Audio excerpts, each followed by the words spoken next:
The Goose Girl. There lived once an old queen, whose husband had been dead many years. She had a beautiful daughter, who was promised in marriage to a king's son living a great way off. When the time appointed for the wedding drew near, the old queen had to send her daughter into a foreign land. She got together many costly things, furniture and cups and jewels and adornments, both of gold and silver, everything proper for the dowry of a royal princess, for she loved her daughter dearly. She gave her also a waiting gentlewoman to attend her and to give her into the bridegroom's hands, and they were each to have a horse for the journey. And the princess's horse was named Falada, and he could speak. When the time for parting came, the old queen took her daughter to her chamber, and with a little knife she cut her own finger so that it bled, and she held it beneath a white napkin, and on it fell 3 drops of blood, and she gave it to her daughter, bidding her to take care of it, for it would be needful to her on the way. Then they took leave of each other, and the princess put the napkin in her bosom, got on the horse, and set out to go to the bridegroom. After she had ridden an hour, she began to feel very thirsty, and she said to the waiting woman, "Get down, and fill my cup that you are carrying with water from the brook. I have a great desire to drink." "Get down yourself," said the waiting woman, "and if you are thirsty, stoop down and drink. I will not be your slave." And as her thirst was so great, the princess had to get down and stoop and drink of the water of the brook, and could not have her gold cup to serve her. "Oh dear," said the poor princess, and the 3 drops of blood hurt her, and said, "If your mother knew of this, it would break her heart." But the princess answered nothing, and quietly mounted her horse again. So they rode on some miles further. The day was warm, the sun shone hot, and the princess grew thirsty once more. And when they came to a watercourse, she called again to the waiting woman, and said, "Get down, and give me to drink out of my golden cup." For she had forgotten all that had gone on before. But the waiting woman spoke still more scornfully, and said, "If you want a drink, you may get it yourself. I am not going to be your slave." So, as her thirst was so great, the princess had to get off her horse, and to stoop towards the running water to drink. And as she stooped, she wept, and said, "Oh dear," and the 3 drops of blood hurt her, and answered, "If your mother knew of this, it would break her heart." And as she drank and stooped over, the napkin on which were the 3 drops of blood fell out of her bosom, and floated down the stream, and in her distress she never noticed it. Not so the waiting woman, who rejoiced because she would have power over the bride, who, now that she had lost the 3 drops of blood, had become weak, and unable to defend herself. And when she was going to mount her horse again, the waiting woman cried, "Falada belongs to me, and this jade to you." And the princess had to give way, and let it be as she said. Then the waiting woman ordered the princess with many hard words to take off her rich clothing, and to put on her plain garments. And then she made her swear to say nothing of the matter when they came to the royal court, threatening to take her life if she refused. And all the while Falada noticed and remembered. The waiting woman then mounted Falada, and the princess the sorry jade. They journeyed on till they reached the royal castle. There was great joy at their coming, and the king's son hastened to meet them, and lifted the waiting woman from her horse, thinking she was his bride, and then he led her up the stairs, while the real princess had to remain below. But the old king, who was looking out the window, saw her standing in the yard, and noticed how delicate and gentle and beautiful she was, and then he went down and asked the seeming bride who it was that she had brought with her, and that was now standing in the courtyard. "Oh," answered the bride, "I only brought her with me to give me company. Give the maid something to do, that she may not be forever standing idle." But the old king had no work to give her, until he bethought him of a boy who had took care of the geese, and that she might help him. So the real princess was sent to keep geese with the goose boy, who was called Conrad. Soon after, the false bride said to the prince, "Dearest husband, I pray thee do me a pleasure." "With all my heart," answered he. "Then," said she, "send for the knacker, that he may carry off the horse I came here upon, and make away with him. He was very troublesome to me on the journey." For she was afraid that the horse might tell how she had behaved to the princess. And when the order had been given that Falada should die, it came to the princess's ear, and she came to the knacker's man secretly, and promised him a piece of gold if he would do her a service. There was in town a great dark gateway, through which she had to pass in the morning and evening with her geese, and she asked the man to take Falada's head and nail it on the gate, that she might always see it as she passed by. And the man promised, and he took Falada's head and nailed it fast in the dark gateway. Early next morning, as she and Conrad drove their geese through the gate, she said as she went by, "O Falada, dost thou hang there?" And the head answered, "Princess, dost thou so meanly fare?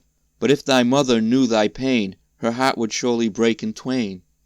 But she went on through town, driving her geese to the field, and when they came into the meadows, she sat down and undid her hair, which was all of gold. And when Conrad saw how it glistened, he wanted to pull out a few hairs for himself, and she said, "O wind, blow Conrad's hat away, make him run after it as it flies, while I with my gold hair will play, and twist it up in seemly wise." Then there came a wind strong enough to blow Conrad's hat far away over the fields, and he had to run after it, and by the time he came back, she had put up her hair with combs and pins, and he could not get any of it to pull out, and he was sulky and would not speak to her. So they looked after the geese until evening came, and then they went home. The next morning, as they passed under the dark gateway, the princess said, "O Falada, dost thou hang there?" And Falada answered, "Princess, dost thou so meanly fare? But if thy mother knew thy pain, her heart would surely break in twain." And when they reached the fields, she sat down and began to comb out her hair. Then Conrad came up and wanted to seize upon some of it, and she cried, "O wind, blow Conrad's hat away, make him run after it as it flies, while I with my gold hair will play, and do it up in seemly wise." Then the wind came and blew Conrad's hat very far away, so that he had to run after it, and when he came back again her hair was put up again, that he could pull none of it out, and they tended the geese until the evening. And after they had got home, Conrad went to the old king and said, "I will tend the geese no longer with that girl." "Why not?" asked the old king. "Because she vexes me the whole day long," answered Conrad.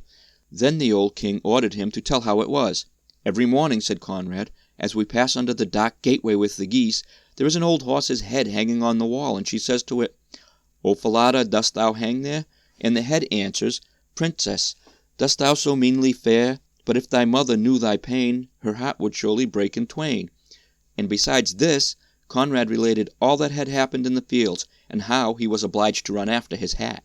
The old king told him to go drive the geese the next morning as usual, and he himself went behind the gate and listened to how the maiden spoke to Falada, and then he followed them into the fields, and hid himself behind a bush, and he watched the goose boy and the goose girl tend the geese. And after a while he saw the girl make her hair all loose, and how it gleamed and shone. Soon she said, "O wind, blow Conrad's hat away, and make him follow it as it flies, while I with my gold hair will play, and bind it up in seemly wise." Then there came a gust of wind, and away went Conrad's hat, and he after it, while the maiden combed and bound up her hair. And the old king saw all that went on.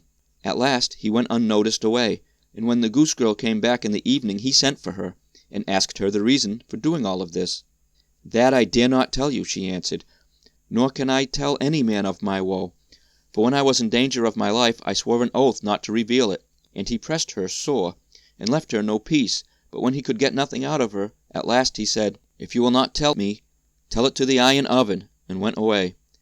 Then she crept into the iron oven, and began to weep, and to lament, and at last she opened her heart, and said, "Here I sit forsaken of all the world, and I am a king's daughter, and a wicked waiting woman forced me to give up my royal garments, and my place at the bridegroom's side, and I am made a goose girl, and have to do mean service, and if my mother knew, it would break her heart." Now the old king was standing outside by the oven door listening, and he heard all that she said, and he called to her and told her to come out of the oven, and he caused royal clothing to be put upon her, and it was a marvel to see how beautiful she was. The old king then called his son and proved to him that he had the wrong bride, for she was really only a waiting woman, and that the true bride was here at hand, she who had been the goose girl. The prince was glad at heart when he saw her beauty and gentleness, and a great feast was made ready, and all the court people and good friends were bidden to it. The bridegroom sat in the midst with the princess on one side and the waiting woman on the other, and the false bride did not know the true one, because she was dazzled with her glittering braveries. When all the company had eaten and drunk and were merry, the old king gave the waiting woman a question to answer, as to what such an one deserved, who had deceived her masters in such and such a manner, telling the whole story, and ending by asking, "Now, what doom does such an one deserve?" "No better than this," answered the false bride, "that she be put naked into a cask, studded inside with sharp nails, and be dragged along in it by 2 white horses from street to street, until she be dead." "Thou hast spoken thy own doom," said the old king. "As thou hast said, so it will be done." And when the sentence was fulfilled, the prince married the true bride, and ever after they ruled over their kingdom in peace and blessedness.